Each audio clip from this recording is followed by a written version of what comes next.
It's not hard to imagine Donald Trump leading us into a war just because somebody got under his very thin skin. Americans aren't just electing a president in November. We're choosing our next commander-in-chief, the person we count on to decide questions of war and peace, life and death. And like many across our country and around the world, I believe the person the Republicans have nominated for president cannot do the job.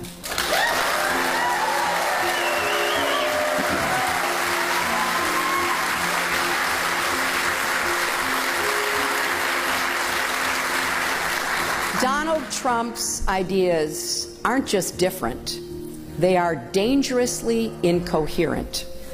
They're not even really ideas, just a series of bizarre rants, personal feuds, and outright lies.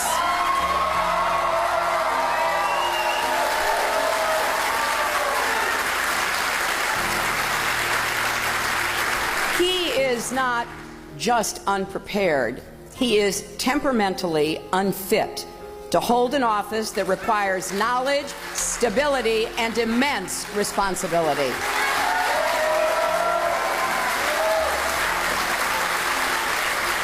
This is not someone who should ever have the nuclear codes, because it's not hard to imagine Donald Trump leading us into a war just because somebody got under his very thin skin. Diplomacy is often the only way to avoid a conflict that could end up exacting a much greater cost. It takes patience, persistence, and an eye on the long game, but it's worth it. Take the nuclear agreement with Iran. When President Obama took office, Iran was racing toward a nuclear bomb. Some called for military action. But that could have ignited a broader war that could have mired our troops in another Middle Eastern conflict. President Obama chose a different path, and I got to work leading the effort to impose crippling sanctions. We brought Iran to the table, we began talks, and eventually we reached an agreement that should block every path for Iran to get a nuclear weapon. Donald Trump says we shouldn't have done the deal. We should have walked away. But that would have meant no more global sanctions and Iran resuming their nuclear program and the world blaming us. So then what? War? Telling the world, good luck, you deal with Iran? Of course, Trump doesn't have answers to those questions. Donald Trump doesn't know the first thing about Iran or its nuclear program. Ask him. It'll become very clear very quickly. Now imagine Donald Trump sitting in the Situation Room, making life or death decisions on behalf of the United States. Imagine him deciding whether to send your spouses or children into battle. Imagine if he had not just his Twitter account at his disposal when he's angry, but America's entire arsenal.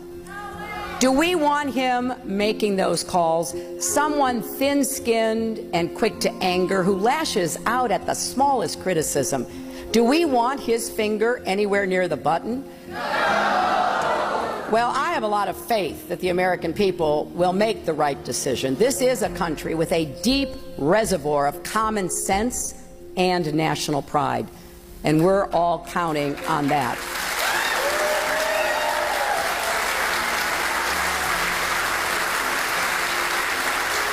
Because making Donald Trump our commander-in-chief would be a historic mistake, and it would undo so much of the work that Republicans and Democrats alike have done over many decades to make America stronger and more secure.